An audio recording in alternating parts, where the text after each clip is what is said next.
ഷിയാസ് കരീം അനുമോൾക്കുള്ള ഒരു പണിയുമായിട്ടാണ് വന്നിട്ടുണ്ടായിരുന്നത്. അനുമോളുടെ പ്ലാച്ചി എടുത്തിട്ട് ഷിയാസ് കരീം ബിഗ് ബോസ് സെറ്റിൻ്റെ പുറത്തേക്ക് തന്നെ വലിച്ചെറിയുന്നുണ്ടായിരുന്നു. ഇത് കണ്ട ഉടനെ അനുമോൾ അലറി കരയാൻ തുടങ്ങി. ലാസ്റ്റ് ഷിയാസ് കരീം ഞാൻ നിനക്ക് വേറൊരു പാവ മേടിച്ച് തരാം എന്നൊക്കെ പറഞ്ഞ് ആശ്വസിപ്പിച്ച് വിടുന്നുണ്ട്.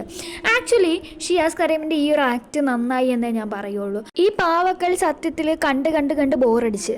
സത്യത്തിൽ ആ പ്ലാച്ചി എന്ന് പറയുന്ന പാവയുടെ അത്രയും സ്ക്രീൻ സ്പേസ് ഇല്ലാത്ത പല കണ്ടസ്റ്റൻസും അതിനുള്ളിലുണ്ട്.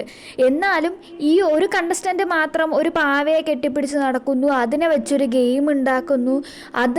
ഇതുപോലൊരു സ്ട്രാറ്റജി സീസൺ 2 രജിത് കുമാറിൻ്റെ കയ്യിൽ നിന്ന് നമ്മൾ കണ്ടിട്ടുള്ളതാണ്. ഇനി ഒരു പക്ഷേ അത് കണ്ടുകൊണ്ടാണോ അനുമോൾ ഇങ്ങനെ ചെയ്യുന്നതും എന്നും പലപ്പോഴായിട്ട് എനിക്ക് തോന്നിയിട്ടുണ്ട് കേട്ടോ. സത്യത്തിൽ ആദ്യം കുറേ നേരം അനുമോൾ അലറലും വിളിയും കരച്ചിലും ഒക്കെ ആയിരുന്നെങ്കിലും പിന്നെ അനുമോൾ ബാക്ക് ടു നോർമൽ ആവുന്നുണ്ട്. അവിടെ ഇരിക്കുന്ന പല ആളുകൾക്കും പല ഇഷ്ടങ്ങളും ഉണ്ട്. പക്ഷെ അതൊക്കെ വെച്ചിട്ടല്ലല്ലോ അവരാരും ഗെയിം കളിച്ചുകൊണ്ടിരിക്കുന്നത്. അതുപോലെ തന്നെ അനുമോളും പാവയൊക്കെ മാറ്റി വെച്ച് സ്വന്തമായിട്ട് മര്യാദക്ക് നിന്ന് ഗെയിം കളിക്കുവാണെങ്കിൽ ടോപ്പ് 5 എത്താൻ ചാൻസ് ഉള്ള ഒരാളാണ് അനുമോള്.